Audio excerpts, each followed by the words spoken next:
Did you ever hear about the third paradise? The sign of infinity, but with an extra circle added in the middle of it.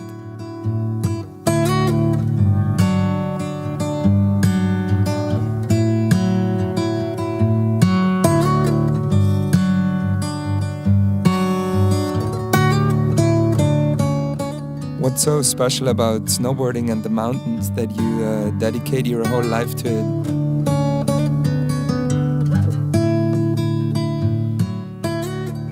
To feel the glide and the speed you receive, to adapt to the mountain and terrain and transfer all that energy back into turns and sprays.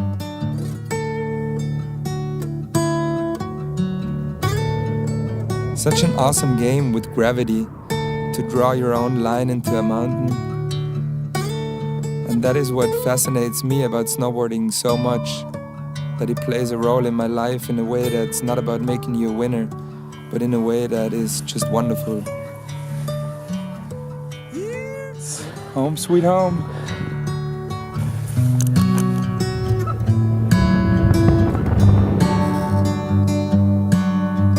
Snowboarding developed into such a progressive sport over the years, and I filmed video parts for the last 16 years, and you learn to focus all your energy on a trick or a line, which is awesome to better your skills for sure, but the special thing about just freeriding becomes secondary a lot of times. Mostly the spontaneity to see the mountain as a whole and just get lost with your friends in the trees and shred. 10 years after.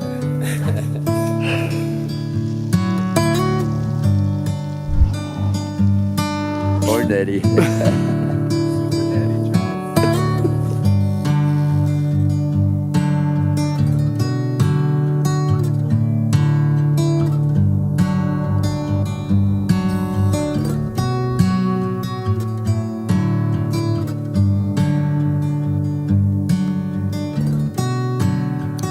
Which way will you run? Which way will you turn? Will you take your gun to the bridges that you burn? 'Cause the light inside of you don't see. Surfing changed my approach and how I look at snowboarding a lot. It's warm like the sunshine. The appreciation of the glide, the right eye, that first track feeling, you know, that only this one try counts.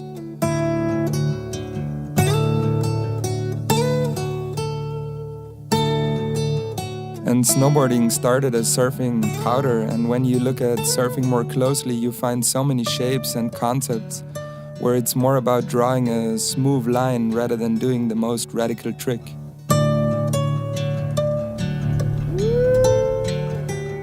The third paradise works like this. First paradise is the natural paradise that the universe has created.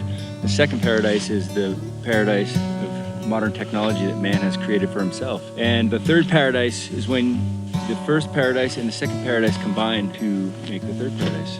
So, and this is a perfect example of it here at the dam, because it's snow and nature and humanity mixing together, the dam and the snow. Which way will you run? Which way will you turn?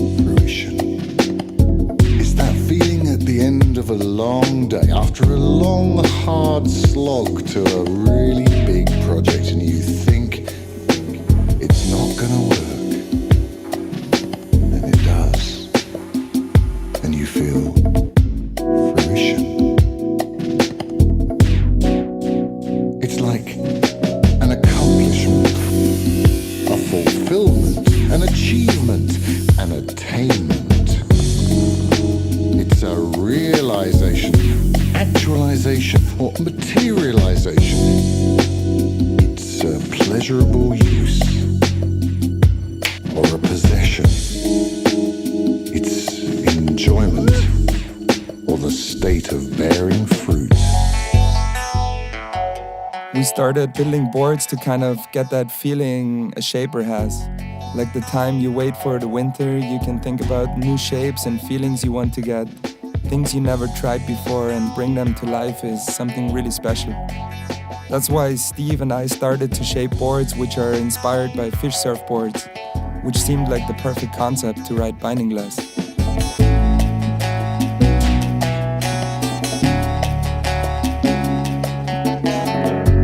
I'm just getting to an age where I get to do fun and interesting things. And someone who talks a lot, someone who has a definite philosophy, no matter how weird it is always an attraction. And the weirder the philosophy actually makes it a little more fun, because it's the trick of keeping reality based in what you're saying, even though it's bizarre and out of this world.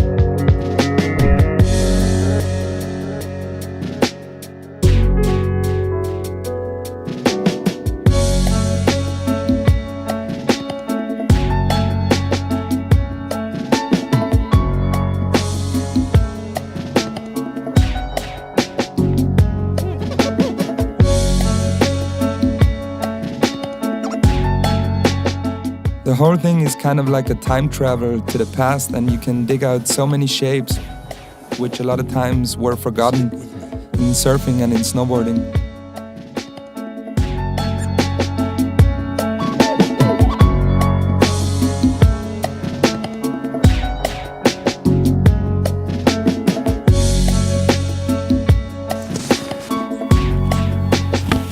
Oh, first photo of the season, sick on. Scott Sullivan introduced me to Richard Canvin and his fish boards from the Swift movement and his boards from the Hydrodynamica project, like the Mini Simmons, always had a big influence on our shapes.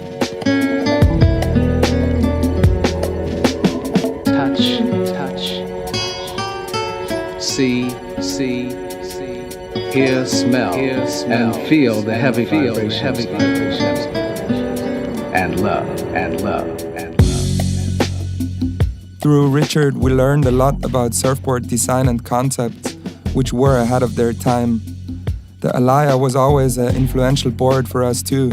Finless surfing, the roots. It always goes back to Hawaii like anything else, really, if you follow any of this stuff. Stuff that these guys did had a, profound impact on the way people live today, especially all over the world, really. I mean, because this is the roots of surfing and skateboarding and snowboarding.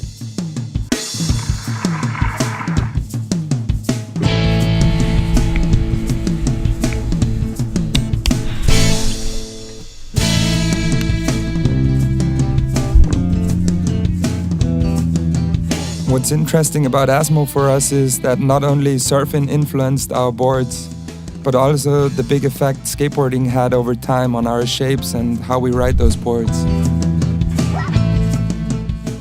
And over the years, we came up with techniques and shapes like the magnets in our boots, twin-tip boards, which opened up the door to a whole different kind of progression. And in the end of the day, it's not what other people think of it, but how entertained we are.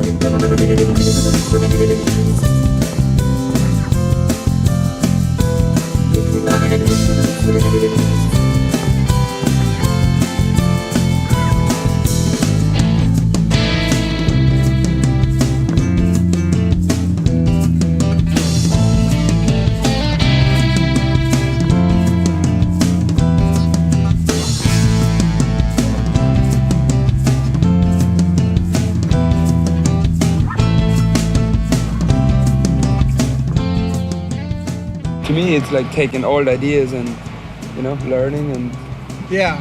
I don't consider that inventing something new. Guys who started snowboarding who started on stuff like that, right? What you just showed me, I've never seen before.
board you see up here is from Matsushi and is an alaya for the snow, which was all time when I got to ride this board, because for me that's where things have come full circle.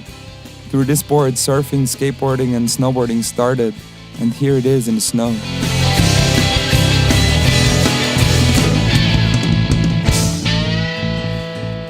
楽しいことを伝えていきたいな、ずっと。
Did you ever hear about the third paradise?